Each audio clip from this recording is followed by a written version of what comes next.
Sudanese novel History and Development, Tayeb Salih, 1929-2009, The Wedding of Zein.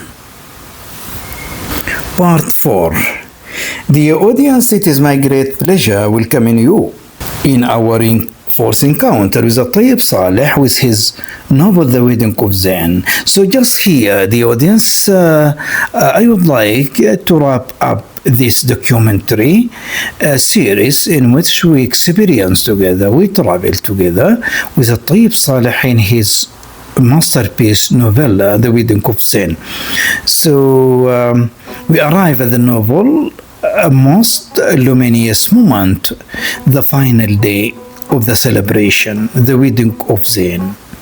So here, the audience, I would like to wrap up, to conclude with the night of celebration, the final day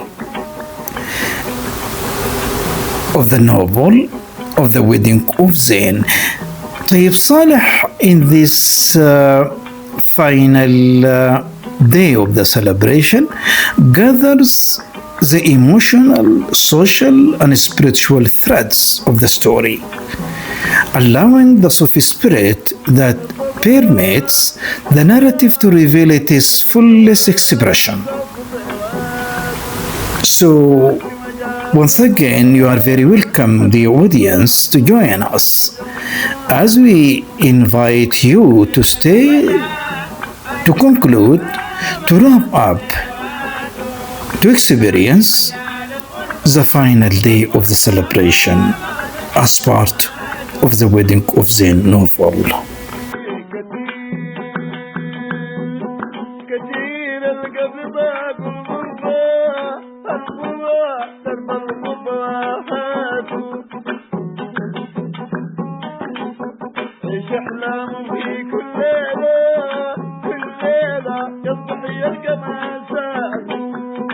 The novelist, and to go with the analysis of the novel itself, more specifically the final day, Zein becomes an element of combination. So at the end of the novel, Zein have been manifested, have been portrayed as an element of combination and unity, as this appears in his wedding ceremony. Zein's character turns out to be different from what most of the people thought. As his wedding party, all the people gathered. An atmosphere of joy, love and peace prevailed in their best images in a magnificent party that combined the different colors of that community. And that gathering looked like a national compromise, which made one of the singers sing in her exciting and touching voice. Oh my tongue, speak and bring praise in cups. The handsome Zain filled the village with joy.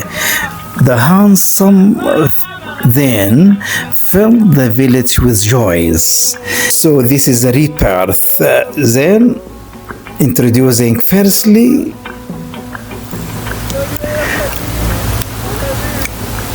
ugly in outside appearance, out in his physical appearance, while another person at the end of the story has been manifested as if he has been born again, and this is the rebirth, and this is the change in the life. So life is not permanent, it's not stable, it's not static. It is in the process of movement. A person may change from bad, evil deeds as an evildoer to another good, righteous person at the end of his life. So people here gather, all of them gather to celebrate the Zain final day, and then is not like that personality and figure appeared physically as the beginning of the story.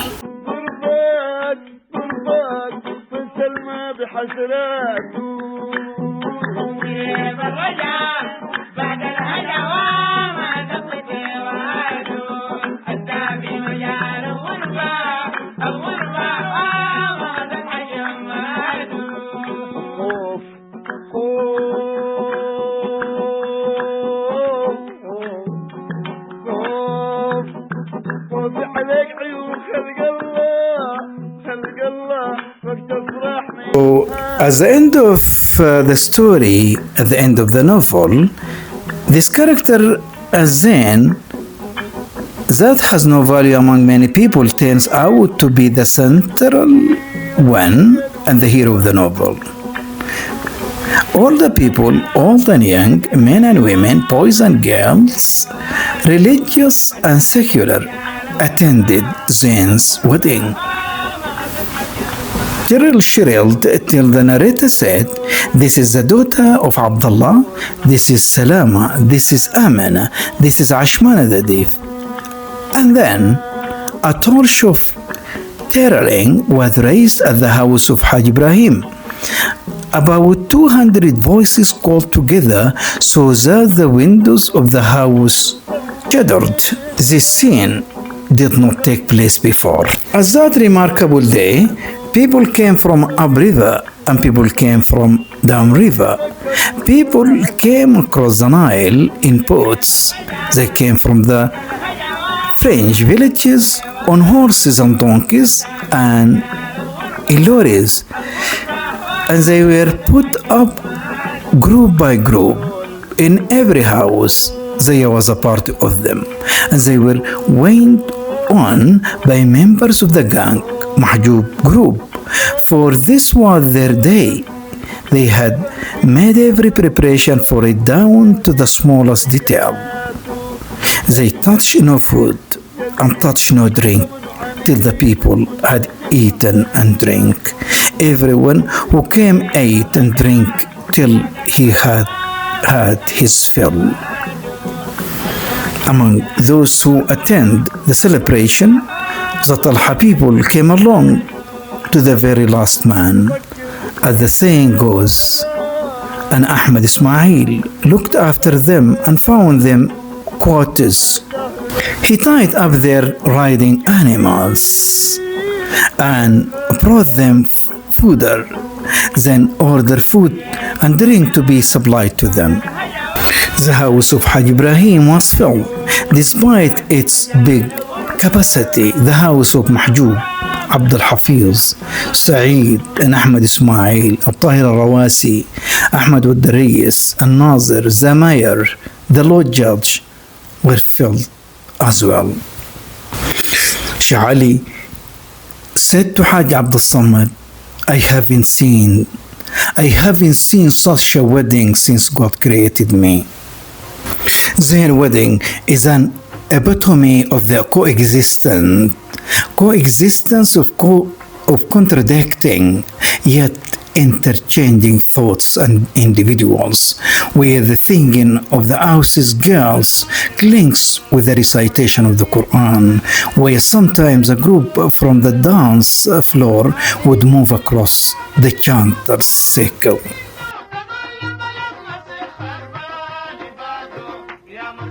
أخوي عبد الرحيم ما حاك جده يا مرسالي أخوي بيدرج الفتران يا سندو يا مرسالي أخوي بيدرج الفتران يا سندو يا مرسالي محلتان الحريمات مثله يلدل بشيل الشيلة بكت الناس يشردو يا مرسالي. So different scenes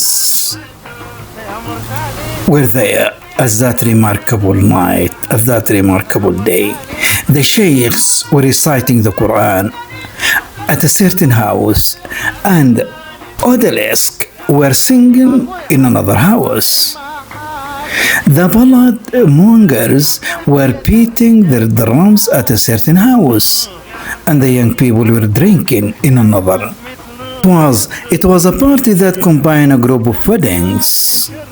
Joy was so overwhelming that everyone started singing as he liked in the society of pluralism, tolerance, love, and brotherhood.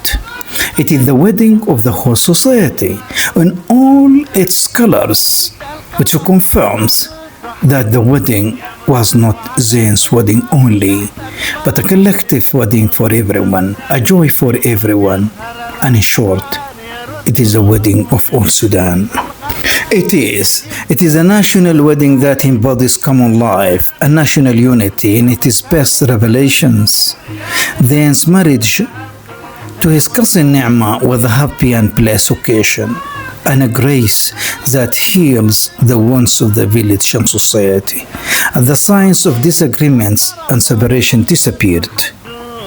Zain's wedding was a message of love, tolerance, peace, and harmony among the members of the same people and the same society. The wedding is the wedding of acceptance of pluralism, of diversity, and acceptance of one another without fanaticism, hatred, or prejudice. It is an ideal, wonderful artistic painting that describes the Sudanese society in its integration and harmony, that emphasizes the social and national texture of the members of the same people and the same society.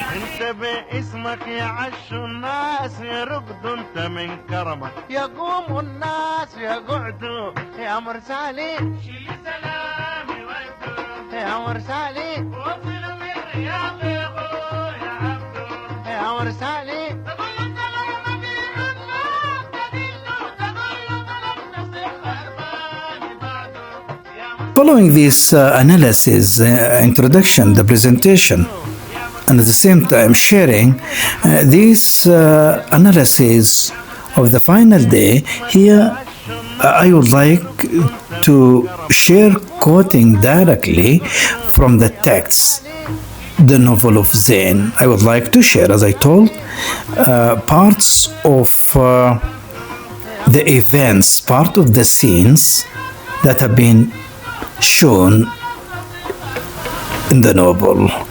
The first to went ululating cries was Zain's mother. She was joyful for a number of reasons. Among them, perhaps fate would grant her sufficient respite that she might live to carry her grandson or granddaughter in her arms. So I'm quoting directly from the text. This is the words of the author, the words of the novelist Tayeb Salih himself. As Zain's mother ululated, these thoughts passed through her mind, at which she ululated still louder. her neighbors and friends, her family and king's folk, all gave vent to their joy with her.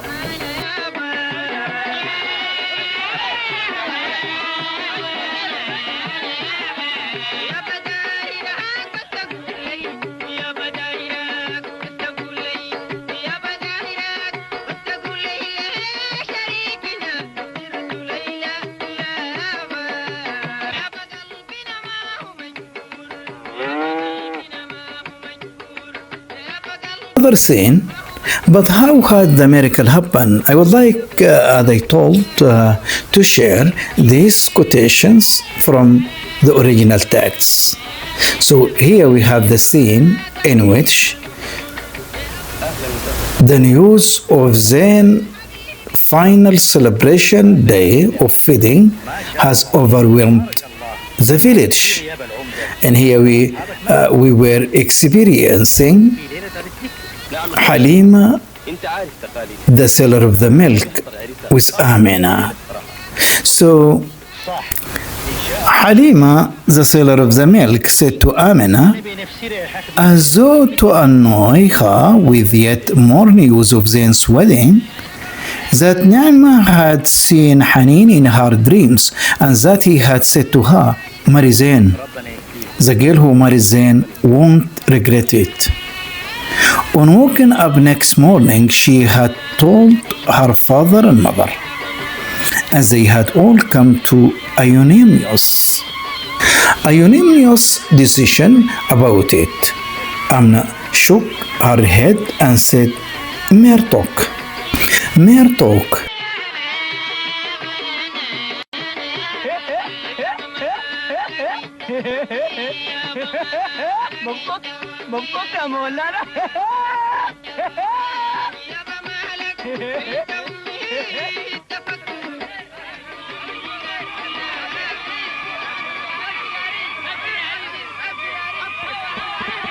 تيران دي بكفاية أطبعوا في الباك كمان.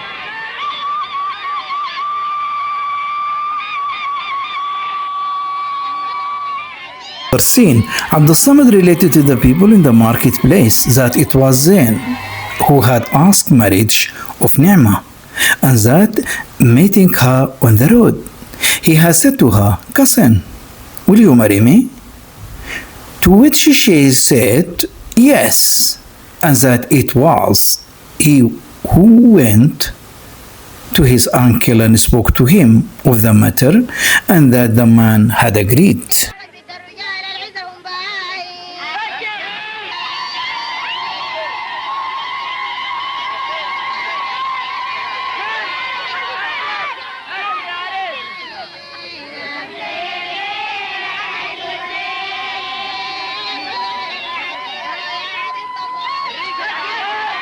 You to another scene inside the celebration day. The Imam performed the rites of marriage in the mosque, and as you know, the audience, in our introduction, in our presentation to that two forms of Islam, Orthodox Islam and popular Islam, Tayeb Salih has portrayed the Imam of the mosque as representatives to the Orthodox Islam, the type of scholar, the type of individual and figure who in charge of fulfilling such occasions.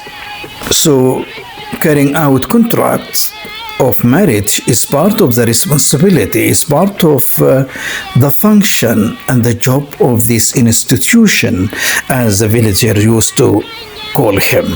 So in that regard, the Imam performed the rites of the marriage in the mosque. Haj Ibrahim acted for his daughter, while Mahjub acted for Zain. When the contract of marriage was completed, Mahjub rose and placed the dowry on a tray so that everyone could see it, 100 pounds in gold, which came from Haj Ibrahim's ready cash. After that, the Imam stood up and distributed the gaze among the men gathered together. Zain Maza was the only woman among them, and said that while everyone knew he was opposed to this marriage, as God had seen fit that it should take place, he asked the Almighty, the Most High, to make it a happy and blessed union. The people turned to Zain, but his head was bowed. His face was bowed. So then he is not happy at this moment. And definitely he lived with his memory. He lived with his memory to recall that greatest moment he spent with his sheikh and guide, spiritual guide, Hanin. Hanin no longer with them. He is passed away. All were astonished when they saw the Imam walking towards Zain and placing his hand on his shoulder. Zain turned to him somewhat surprised, at which the Imam took hold of his hand and shook it hard, saying in a voice charged with emotion, "Congratulations, Mabruk. May the Lord make a home of good fortune and many children." Then glanced around him in simple-minded fashion. But when Ahmed Ismail gave him a severe look, he lowered his head. "Now you have become a man," Mahjoub told him, addressing Zain, and said, "Now you have become a man. Your swearing to divorce has a lot and has at long last got meaning." So Mahjoub here, who act on behalf of Zain to carry out the rights of the contract of marriage, finally addressed Zain. Zain no longer for loving, no longer for divorcing. Now actually you became a man, and in that way you have to be in charge not to divorce. And this is the custom of Zain. He used to utter it while he was not in the contract of marriage. When he was single. شو غنى ماسك الجربانات دي جابن شنو؟ كله من دعوة الحنين. أنا بالحنة!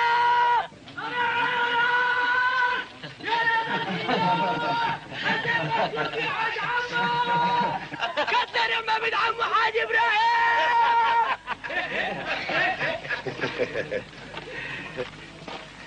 والله يا حاج أنا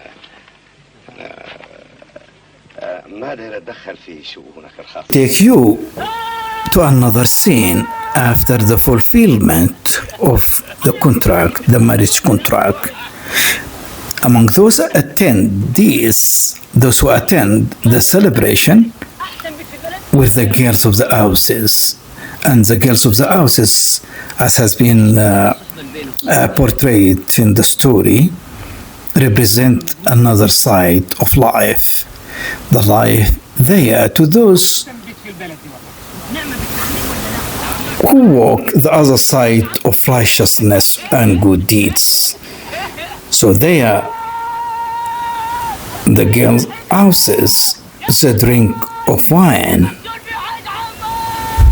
and the illegal intimate relationship between man and woman, between girl and boy. So at this remarkable day, the houses were part of the celebration. So the girls of the houses, I'm quoting from Tayeb Salih, the girls of the houses sang and danced in the peering and under the very eyes of the Imam. So the Imam is there at the very same time. Those girls who consider not good when were present at that day. They danced, they sang under the very eyes of the Imam. The sheikhs were reciting the Quran in house. The girls danced and sang in another. The professional chanters rubbed their tambourines in one house. The young men drank in another. So just here I would like to point out that this remarkable day, Zain is the symbol of unity, the symbol of unification of all these contradictions. So here we're experiencing the chanters. The chanters represent a very important element. Those who disseminate the fragrance of the Prophet's seerah among the villagers. So in this remarkable day, they were present. And I used to listen to Tayeb Salih frequently whenever he went on his speech about Islam, about Tasawwuf in Sudan. He used always to point out to those sort of figures as part of the Sudanese culture, who known as the praise singers, al-madihun. Taking you once again to the scene, the young man drank in another. It was like a whole collection of weddings. Then his mother jumped in with the dancers and likewise took part in the chanting. Stopping for a moment to listen to the Quran, she would then hurry out to where the food was being cooked, urging the women on their work, running from place to place as she called out, "Spread the good news, Abishro! Spread the good news, Abishro!" Halima always in the accompanyship or in the company of Amina. So Halima said to Amina, to annoy her, "What a joyful wedding."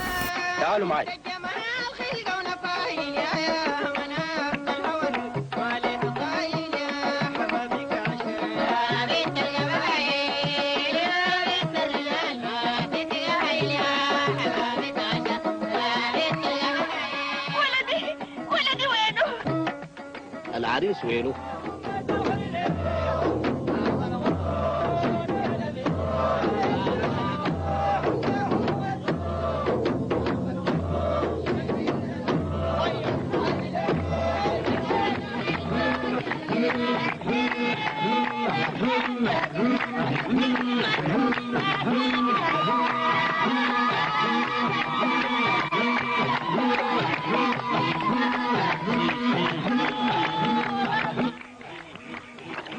Another scene. Ibrahim and Taha, intoxicated by the singing, call out, "Let us have it again. God bless you." Ashmana, the dawn dance. Musa the lane clapped, while the beating of the drums soon slowed down and became a muffled humming. They were beating out the Jabudirism. Taken into another scene, the scene of the praise singers. People's eyes filled with tears and some broke into sobs, especially those who had performed the pilgrimage and visited Mecca and Medina and other places described by the chanter.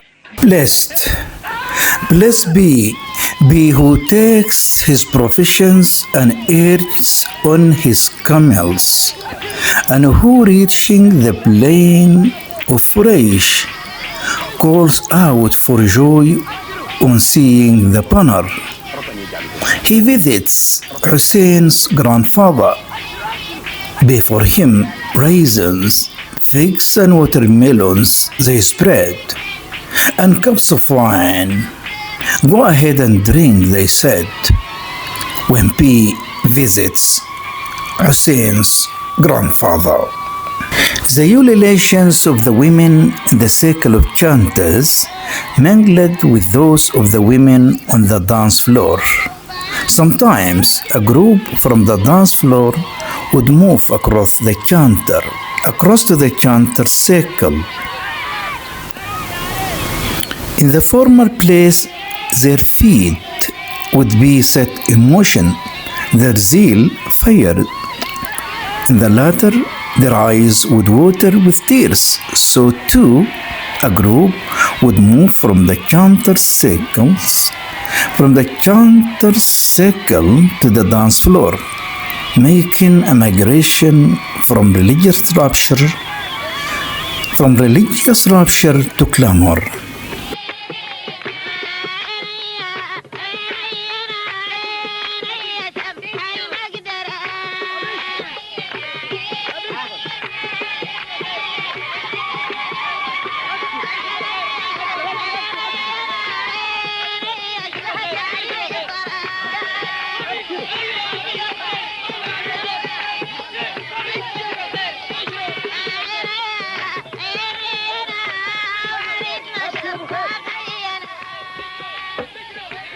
Amidst that gathering, suddenly Mahjoub and the rest of the group missed Zein.